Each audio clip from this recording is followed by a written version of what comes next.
Assalamualaikum warahmatullahi wabarakatuh. Selamat malam Tribuners. Jumpa lagi bersama saya Wawan Erwanto dalam acara Tamu Tribun. Malam ini kita kehadiran perempuan yang cantik dan punya kiprah di bidang pariwisata Sumsel. Siapa? Kita kedatangan Ibu Feby Yolan, Ketua Asita Sumsel. Selamat malam Bu Feby. Selamat malam Mas Wawan, apa kabar? Alhamdulillah baik. Seger terus ya? Harus dong ya, harus tetap semangat. Oke, saya kenal Ibu Feby ini dulu seorang penyiar gitu ya. Ya. Salah satu radio, saya juga fans. Waduh, masih inget ya? Padahal udah lama banget loh Mas Wawan ya. Oh iya, saya SMA waktu itu. Oh, jadi ketahuan nih. Oke. Iya. Mungkin Gen Z perlu tahu siapa sih Mbak Feby ini. Aduh, mudah-mudahan ya masih inget ya. Dulu tuh waktu kelas 2 SMA itu udah mulai berkiprah sebagai penyiar radio umumnya waktu itu ya.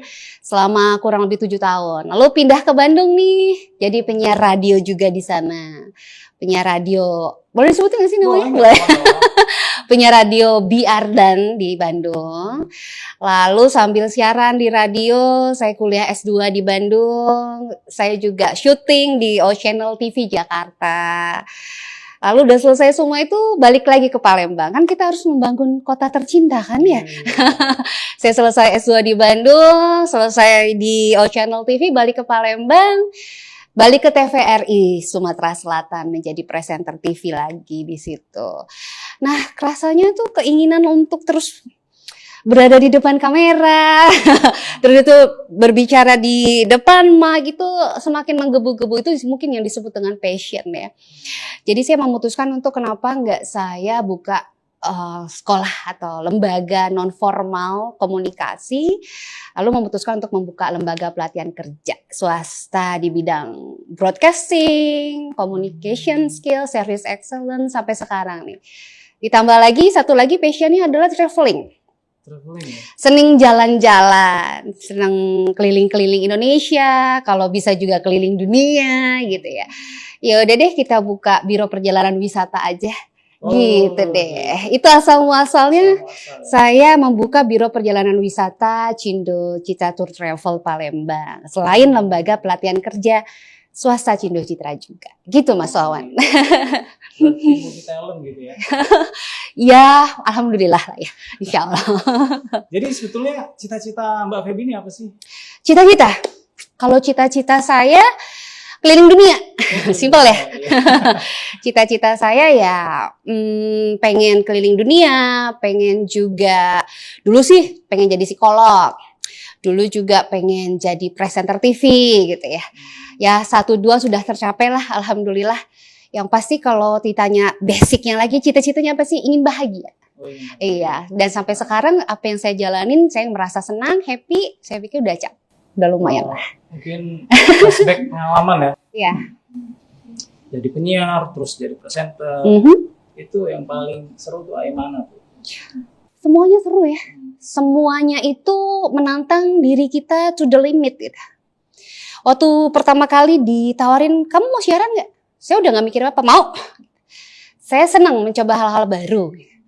Dan saya tahu kalau saya nggak ngambil kesempatan itu, belum tentu datang lagi gitu. Jadi apa serunya? Di sana saya bisa explore apa yang saya punya dalam diri saya, dan saya juga bisa ada untuk pendengar, bisa menyapa mereka, bisa menghibur mereka. Itu untuk kesenangan sendiri sih. Agak bingung saya. Kenapa? Berarti fokusnya ke ini ya, ke entertainment gitu ya. Bisa dibilang seperti itu. Oke, baik, kita mungkin langsung ke inti ya dari persoalan ke Asita ya. Betul. Mungkin kebanyakan Gen Z nggak tahu apa sih Asita itu, terus organisasi apa, bergerak di bidang apa. Iya. Jadi bisa jelasin sedikit ya soal Asita. Iya. Seperti yang saya bilang tadi sebelumnya ya. Di mana saya membuka biro perjalanan wisata atau tour and travel lah, ya agent travel yang menyelenggarakan perjalanan wisata domestik, internasional, penjual tiket pesawat, segala macam tiket, rental mobil dan sebagainya. Waktu itu tahun 2008 saya sudah membuka biro perjalanan wisata dan saya berpikir, gimana nih ya mengembangkan bisnis ini dengan baik gitu. Bagaimana supaya saya bisa bersaing dengan biro perjalanan wisata yang lainnya. Saat itu kan belum ada online travel agent. Saat itu masih konvensional semua. Jadi masih maju-majunya nih, masih seru-serunya bisnis bersaing dan sebagaimana. Sebagai pemain baru tentu saya harus banyak belajar dong. Tidak cukup modal tempat yang bagus saja, tidak cukup juga modal karyawan yang banyak saja, tetapi bagaimana strategi, tools di dalamnya juga harus kita pahami dan pelajari. Itulah mulanya saya memutuskan untuk masuk ke ASITA, di Association of Indonesian Tour and Travel Agencies, satu asosiasi perjalanan wisata yang sudah cukup lama ya, 54 tahun sampai hari ini dan diakui pemerintah sebagai organisasi kepariwisataan di Indonesia. Saya masuk di DPD ASITA Sumsel waktu itu 2008. Setelah saya daftarkan perusahaan saya dan saya juga diangkat menjadi salah satu pengurusnya. Nah, begitu bergabung, banyak sekali manfaat yang saya rasakan begitu masuk organisasi itu atau asosiasi itu. Kebetulan itu adalah organisasi pertama saya. Di sana saya belajar berorganisasi, belajar juga bagaimana cara mengembangkan usaha saya di organisasi tersebut, dan banyak sekali manfaat yang saya rasakan. Berarti organisasi ini membawahi biro perjalanan. Betul, anggotanya adalah biro-biro perjalanan wisata di Sumatera Selatan. Di Indonesia saat ini sudah 34 provinsi, jadi 34 dewan pimpinan daerah di setiap provinsinya. Kurang lebih 7.000 yang terdaftar biro perjalanan wisata dan 3.000 sampai 3.500 yang aktif biro perjalanan wisata di Indonesia. Sebagai ketua biro, ketua asosiasi Ya. biro perjalanan tuh, Mbak ngelihatnya potensi wisata Sumsel itu seperti apa? Kalau kita bicara potensi Sumatera Selatan saat ini, saya akan berbicara sedikit bingung ya. Kalau kita bicara potensinya ke depan, karena saya berpikir bahwa apa sih yang mau dilihat di Palembang dan Sumatera Selatan, gitu ya. Palembang dan Sumatera Selatan itu terkenal dengan mais, kuliner, ya. Terkenal juga dengan banyaknya makam-makam atau religi, kampung kreatif dan sebagainya. Tetapi untuk alam kan kurang. Hanya ada di pagar alam, di Danau Ranau katakanlah seperti itu. Kenapa saya bilang agak suram? Karena Palembang kita harus akui bahwa beberapa waktu yang lalu sangat-sangat terkenal dengan event-event internasionalnya. Katakanlah Asian Games ya. Dan event-event internasional yang datang ke Palembang cukup membuat nama harum Palembang di kancah internasional. Tetapi kenyataannya hingga saat ini kita sedang mengalami kesuraman karena bandara kita domestik mengalami penurunan gitu. Makanya saya bilang kalau misalnya kita berbicara mengenai potensi, ada potensinya Sumsel ini. Gedung-gedung hotelnya luar biasa ya. Lalu juga kuliner dan sebagainya luar biasa, tetapi kalau tidak disupport dengan bandara dengan kelas internasionalnya, potensi itu tidak bisa berkembang dengan baik menurut saya. Kemarin kan sempat jadi bandara internasional ya? Betul, ya 17 tahun loh jadi bandara internasional. Berarti ada semacam penurunan kunjungan gitu ya? Iya, pastinya. Karena orang harus melalui hub yang lain untuk menuju Palembang. Katakanlah dulu kita bandara internasional itu dari Singapura dan Malaysia. Palembang, Singapura, Singapura, Palembang, Palembang, Malaysia, Malaysia, Palembang, direct ya Mas ya. Ya, sehingga banyak sekali wisatawan yang pergi ke sana dan juga wisatawan mancanegara dari Malaysia dan Singapura yang datang ke Palembang tanpa melewati transit ke Jakarta dulu atau ke Batam dulu. Tentu saja hal itu membuat penambahan wisatawan di Kota Palembang untuk wisatawan mancanegara. Sejak penurunan bandara internasional menjadi domestik ini tentu saja mengalami penurunan yang cukup signifikan. Dari data yang saya baca nih ya Mas ya, dari tahun sebelum Covid itu sampai 1.500-an wisatawan mancanegara nih ada nih datang ke Palembang. Menurun dari 2017, 18, 19 hingga akhirnya 2023, 2024 hanya 24 orang wisatawan mancanegara. Per bulan atau per tahun ya. per tahun? yang data yang saya baca ya. Kurang lebih, jadi penurunan itu cukup signifikan. Karena memang cost yang dibebankan kepada wisatawan cukup tinggi. Karena mereka harus ke Jakarta dulu untuk ke Malaysia. Mereka harus ke Jakarta dulu untuk ke Singapura atau ke Batam dulu gitu. 2 kali lipat. Kalau dulu kan Palembang Singapura doang gitu kan, langsung berangkat, nggak sampai 1 juta udah nyampe deh. Kurang lebih seperti itulah. Berarti ini PR pemerintah yang buat naikin Betul. status bandara. Betul.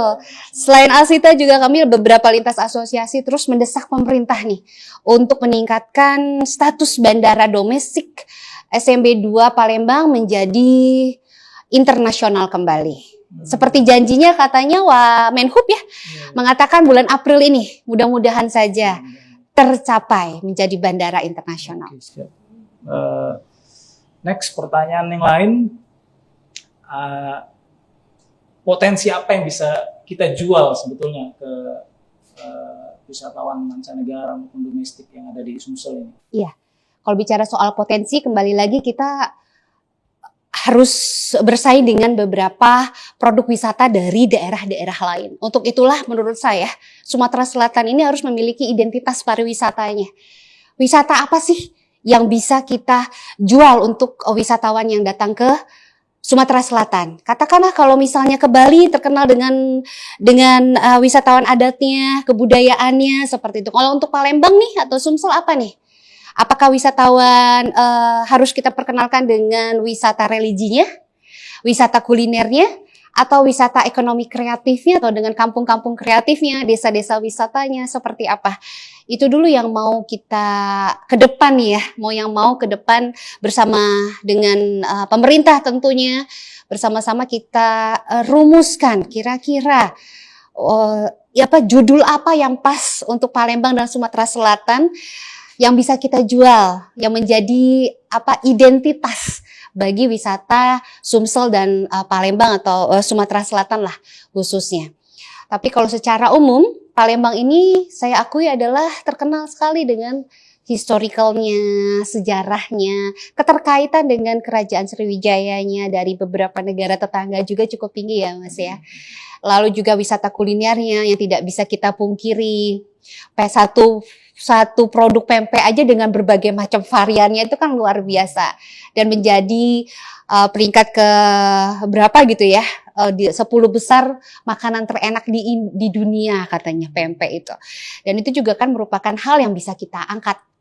Lalu berikutnya selain wisata religi, wisata kuliner, satu lagi adalah sport tourism. Kenapa sport tourism? Yaitu tadi dikarenakan kita pernah menyelenggarakan perhelatan internasional untuk olahraga dan kita memiliki stadion olahraga terbesar di Asia Tenggara, Jakabaring Sport City, ya dengan fasilitas infrastrukturnya dengan LRT-nya yang luar biasa. Kenapa kita tidak tonjolkan itu menjadi salah satu tujuan wisata olahraga atau sport tourism yang ada di Palembang atau Sumatera Selatan? Kalau mendampingi wisatawan tuh sering nggak sih Mbak Feby? Ya, pastilah. Dari dulu. Kalau sekarang mungkin nggak sesering dulu, ya. Kalau dulu ya lumayan sering. Berarti ada spot-spot tertentu yang sering diajak. Ya, pasti. Mana saja sih yang menurut Mbak, ini loh yang bisa kita jual. Iya, kita bicara Palembang dulu. Iya, boleh ya? Palembang itu saya paling seneng nih kalau ngebawa wisatawan itu. Begitu turun dari pesawat nih, kita ambil kopernya, taruh di mobil, wisatawan kita ajak naik LRT, merasakan kebanggaan wong Palembang. Naik LRT, lalu turun di Jakabaring Sport City, dijemput oleh bus. Bus sudah kita siapkan, jalan-jalan ke Jakabaring Sport City. Lalu makan siang di sana, sekitar sana ada pindang yang enak kan pasti ya, di Jakabaring kita banyak tinggal pilih saja. Lalu dari situ kita mengelilingi wisata Benteng Kuto Besak. Benteng Kuto Besak, Museum Sultan Mahmud Badarudin, lalu foto di Patung Belido, lalu juga bisa ke Monpera ya. Ya, mudah-mudahan ke depan bisa diaktifkan lagi nih. Ampera Tower-nya. Itu juga merupakan daya tarik yang luar biasa menurut saya yang bisa kita jual untuk wisatawan. Nah, lalu setelah malam mungkin bisa langsung makan ke Riverside. Kalaupun masih siang, bisa juga kita ajak jalan-jalan dulu ke Pulau Kemarau. Lewat Benteng Kota Besar, dermaganya kurang lebih 1 jam, pulang pergi 1,5 jam. Udah pulang sekitar jam 6, kita makan malam di Riverside. Lalu setelah itu bisa kembali ke hotel. Itu hari pertama tuh Mas. Baru hari pertama loh, sudah seru banget ya bayangannya ya. Experience yang dialami oleh wisatawan sudah bisa naik LRT. Selain udah naik pesawat, naik LRT, naik ketek pula ke Pulau Kemarau. Dalam 1 hari naik berapa berapa jenis armada ya. Lalu besoknya wisata shopping luar biasa. Kria di Sumatera Selatan atau Palembang ini kan berbagai macam. Setiap kabupaten memiliki ciri khas krianya, kain khasnya. Ada gambo di Muba, misalkan seperti itu kurang lebih. Jangankan kria, pindang aja berbagai macam. Pindang Muara ini warnanya beda.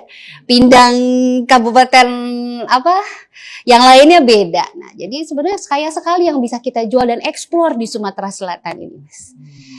Selain shopping, kita ajak kalau shopping kemana nih? Ke Tangga Butung, kita udah punya satu lokalisasi tempat penjualan produk-produk kria khas Sumatera Selatan di sana. Banyak sekali toko-tokonya, sekaligus wisatawan bisa melihat pembuatan songketnya dan sebagainya. Experience atau pengalaman yang dirasakan oleh wisatawan. Itu sih Mas kalau spot-spot di Palembang. Lalu kalau Mas boleh nanya lagi nih, selain Palembang, kita bisa ajak nih besoknya ke Danau Ranau. Ya, perjalanan memang aksesnya luar biasa. Itu yang menjadi kendala sebenarnya. Danau Ranau maupun Pagar Alam itu punya jarak yang cukup jauh ya. Dari Palembang 6-8 jam yang menghabiskan cukup banyak waktu sih. Cuman kalau punya long stay atau waktu tinggal yang cukup lama, boleh dong kita ajak setelah 2 malam mungkin di Palembang, kita ajak ke Danau Ranau atau ajak ke Pagar Alam, itu juga bisa jadi suatu pilihan. Biasanya kalau wisatawan mancanegara dia punya long stay, masa waktu inap yang cukup lama. Jadi bisa kita ajak explore lebih jauh ke Sumatera Selatan. Yeah. Tadi ada sedikit disebutkan kendala itu ya, masalah jarak ya. Iya, betul. Ada hal lain yang menjadi kendala dalam promosi wisata di Sumsel. Ya, kalau kita bicara promosi pariwisata di Sumatera Selatan, ini kaitannya dengan asosiasi lagi ya Mas ya. Di mana kami sedang memperjuangkan kembali selain peningkatan status bandara domestik menjadi internasional, yang sedang kami perjuangkannya lagi adalah diaktifkannya kembali Badan Promosi Pariwisata Daerah. Badan Promosi Pariwisata Indonesia di pusat atau Indonesian Tourism Board. Kalau di daerah adalah Badan Pariwisata Promosi Daerah atau Sumsel Tourism Board lah. Ini merupakan gabungan pentahelix. Pentahelix yang terdiri dari asosiasi pariwisata, pemerintah, government, community, media, akademisi, sehingga para aktor pariwisata, pelaku pariwisata tergabung dalam satu tempat atau satu badan yang akan membantu kinerja pemerintah dalam mempromosikan pariwisata. Sehingga kalau orang banyak yang melakukan promosi kan hasilnya juga lebih baik. Kita bisa membantu juga meningkatkan branding pariwisata di setiap daerahnya. Contohnya seperti di Malaysia Tourism Board, Singapura Tourism Board, yang diberikan anggaran khusus oleh pemerintah dalam mempromosikan pariwisata di negaranya, dan mereka bisa mengembalikan 2-3 kali lipat dengan mendatangkan wisatawan datang ke negara mereka karena mereka memiliki wadah khusus untuk berkreatif bagaimana membranding promosi mereka yang tidak hanya tergantung kepada pemerintah saja. Itu sih Mas, menurut saya. Iya, kalau kami sebagai asosiasi sedang memperjuangkan hal itu bisa ditembuskan. Bahkan memang di pusat sedang dibahas sih rencana undang-undang kepariwisataan, perubahan terhadap hal tersebut ya. Di mana DPR RI juga Komisi 7 ya di pusat sedang mendesak pemerintah Kemenpar untuk menghidupkan kembali nih Indonesia Tourism Board yang merupakan badan atau lembaga promosi pariwisata Indonesia. Berarti dulu pernah ada di Sumsel? Sudah ada. Di Sumsel ada dulu. Sudah ada, dan itu ada aturan ya di Undang-Undang Kepariwisataan, tetapi belum aktif. Sampai sekarang belum diaktifkan lagi lah. Mudah-mudahan ke depan ya Mas ya, itu bisa menjadi wadah kita untuk saling berkreasi, mempromosikan pariwisata setiap daerahnya. Menurut saya itu suatu hal dan gagasan yang bagus. Mudah-mudahan ini bisa didengar ya sama Betul. pemangku kebijakan ya. Ya, betul sekali. Harapan Mbak Feby, harapan besar sebagai ketua Asita terhadap pariwisata Sumsel sendiri apa sih?